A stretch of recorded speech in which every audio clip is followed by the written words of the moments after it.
Salut les bavards, aujourd'hui on va parler de l'iPhone SE, nouvelle édition de 64 Go en version blanche. Concrètement, c'est le mix entre le design d'un iPhone 7 et 8, en plus de reprendre des fonctionnalités de l'iPhone 11 Pro. Ça fait 4 ans que j'ai pas déballé un nouvel iPhone, du coup j'ai super hâte de faire ça avec vous, et en plus maintenant je pourrais dire hey, vous avez vu mon nouvel iPhone? Il est stylé, hein. En plus c'est le dernier. Allez, c'est parti. Et c'est fini. Frustrant, non? Hop. Cet iPhone SE version 2020 existe en blanc, en noir et en version spéciale la Product Red qui permet au passage de lutter contre le Covid-19. Si j'ai pas perdu la main, ça s'ouvre juste par là et ça se retire super bien comme d'hab. Vous pensez qu'on aura le même fond d'écran quand on l'aura installé?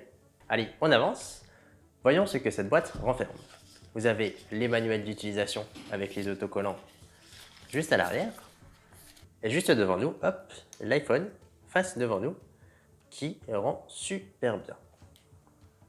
À l'arrière, en haut à gauche, vous avez l'objectif simple de 12 millions de pixels avec une ouverture de 1,8 mm. Et également, on retrouve le fameux chargeur de 5 watts qui charge l'iPhone ultra lentement. Malheureusement, avec, vous ne pourrez pas profiter de la charge rapide de 18 watts compatible avec cet iPhone SE. Alors, si tu es pressé de charger ton iPhone SE, cours t'acheter, ou plutôt, va sur internet pour acheter un chargeur rapide dont tu trouveras certains modèles en description de cette vidéo. Ensuite, la fameuse paire d'écouteurs, les AirPods avec un connecteur Lightning, et pour finir, le câble Lightning de charge. Que du classique, je sais que vous avez hâte de voir la suite avec moi et qu'on découvre ensemble ce que celui-ci a dans le ventre. À l'avant, on retrouve un écran de 4,7 pouces, Retina HD compatible True Tone, avec une résolution de 1334 pixels par 750 et une densité de 326 pixels par pouce. En bas, le retour du Touch ID ou pas en fonction du modèle que vous avez pour déverrouiller votre iPhone car il ne possède pas le Face ID, puisque l'appareil photo frontal de 7 mégapixels à l'avant ne le permet pas. À l'arrière, la caméra permet de filmer jusqu'en 4K 60 fps avec une stabilisation d'image et vidéo ainsi que l'enregistrement en slow motion. L'iPhone SE que vous voyez actuellement à l'écran reprend exactement ce qu'on connaît de l'iPhone 8 et de l'iPhone 7 en termes de visuel et d'esthétique. C'est presque exactement à l'identique la même chose. Apple, avec cet iPhone SE version 2020, marque le retour pour moi des téléphones de bonne taille et à un prix plutôt correct. En parlant de prix, ce nouvel iPhone, l'iPhone SE, est disponible en 3 couleurs, blanc, noir et rouge, au prix de 489 € pour du 64 Go, 539 € pour du 128 Go, 659 € en 256 Go, qui sont disponibles immédiatement avec le lien en description si vous voulez l'acheter. De mon côté, j'ai pris la version 64 Go, mais si vous avez 50 € à dépenser en plus pour ce téléphone, je vous recommande minimum la version 128 Go, surtout si vous envisagez de filmer en 4K 60 fps. Un petit tips pour faire la différence visuelle entre un nouvel iPhone SE et la version iPhone 8, c'est que déjà le logo il est recentré au milieu, et la version noire, blanche et rouge n'existe que sur l'iPhone SE. Du coup, c'est plutôt simple pour faire la différence.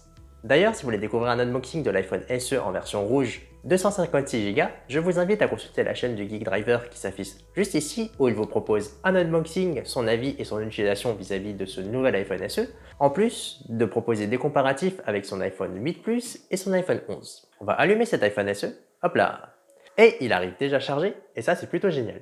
Alors oui, hello iPhone, bonjour. J'appuie sur le bouton principal, tout à fait. Français, France. Démarrage rapide si vous voulez le configurer avec un iPhone que vous avez déjà. Sinon, configurez manuellement comme un nouvel iPhone. Je vais terminer tranquillement la configuration de cet nouvel iPhone et on se retrouve juste après.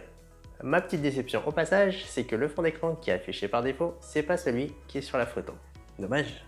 Les points forts de ce nouvel iPhone SE se situent dans son processeur, mais aussi dans les fonctions ajoutées de l'appareil photo, même si vous n'avez qu'un simple objectif de 12 mégapixels. Pour 489 €, vous avez le dernier processeur développé dans la gamme mobile de chez Apple, équivalent à l'iPhone 11 Pro, l'A13 Bionic, ainsi que 3 Go de mémoire vive et une batterie de 1810 mAh. Aussi, c'est la première fois qu'Apple met un processeur aussi puissant qui va vous permettre de le garder très longtemps dans le temps, 4, 5 ans, voire 6-7 ans. L'appareil photo arrière de ce nouvel iPhone SE version 2020 enregistre jusqu'en 4K 60 fps en stéréo et il est stabilisé. Vous aurez en plus le mode slow motion en Full HD jusqu'à 240 images par seconde ainsi que le timelapse stabilisé. En plus de cela, ça ajoute les fonctionnalités avancées comme la prise de vidéo rapide et la possibilité d'enregistrer des vidéos en HDR jusqu'à 30 images par seconde. Aussi, ce nouvel iPhone SE est doté de la protection IP67 résistant à l'eau jusqu'à 1 mètre pendant 30 minutes, ce qui est toujours appréciable sur ce type de modèle. À l'avant, vous avez le mode portrait avancé qui permet en plus d'ajouter le flou d'arrière-plan et le contrôle de la profondeur. Ce mode portrait avancé inclut 6 effets d'éclairage professionnels, le naturel, le studio, le contour, la scène mono et la haute luminosité en mono. Et si ces fonctions ne vous suffisent pas pour une utilisation basique, vous avez toujours une détection automatique pour prévenir le scintillement, la balance automatique des blancs, l'amélioration du focus et une meilleure réduction de bruit en faible luminosité. Mais vous n'aurez pas la présence du mode nuit sur ce nouvel iPhone SE 2020. En gros, même si ce nouvel iPhone SE n'est doté que d'un simple objectif, il vous procurera de très beaux clichés et d'excellentes vidéos avec la fonction Smart HDR. Et enfin, même si l'iPhone SE ne possède pas la 5G, il est doté d'une puce compatible Wi-Fi 6. Les systèmes Wi-Fi 6 commencent à arriver sur le marché et pour en savoir plus sur cette technologie et comment ça marche avec l'iPhone SE, je vous invite à vous abonner à la chaîne des Bavards pour être notifié quand ces vidéos sont prêtes. Pour finir, protéger son nouvel iPhone SE est important. Et la bonne nouvelle, c'est que comme celui-ci reprend exactement le même design que l'iPhone 7 et l'iPhone 8, vous pouvez reprendre des équipements ou des protections que vous aviez déjà sur vos anciens téléphones. Je retire le verre trempé, hop là, et je le pose directement sur l'iPhone SE. Ils ne seront plus utilisables, mais pour cette vidéo, au moins vous pouvez voir que ça fonctionne. Sinon, plus sérieusement, je vous mets tout ce qu'il faut en description de cette vidéo pour que vous puissiez protéger efficacement votre nouvel iPhone SE. Je vous ferai dans les prochaines semaines un retour détaillé de ce nouvel iPhone SE et un comparatif avec mon iPhone 7. Alors n'hésitez pas à vous abonner à la chaîne des Bavards pour être notifié et les regarder quand celles-ci seront disponibles. En attendant, je vous dis à la prochaine.